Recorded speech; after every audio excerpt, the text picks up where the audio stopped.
শোন রে ছোড়ার দল, তোদের কিছু গল্প বলি, শোন তবে।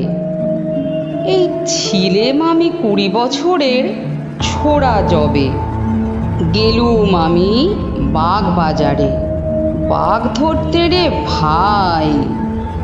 খুঁজছি তো আমি বাঘ মামাকে, কোথাও মামার দেখা নাই। খুঁজতে খুঁজতে বাঘ মামাকে গেলুম গঙ্গার ঘাটে। ততক্ষণে সূর্যি মামা চলে গেছেন পাটে।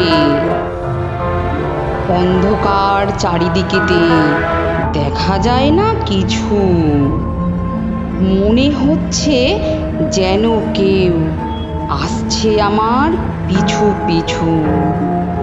অবশেষে অন্ধকার কেটে গিয়ে আসলো নতুন ভোর। ভোরের আলো কাটিয়ে দিল সকল অন্ধকারের ঘোর। সকল আশা ভাঙলো আমার, দেখতে পেলুম না তারে। আমার ব্যথা তোরা বেটা কখনো বুঝবি না রে।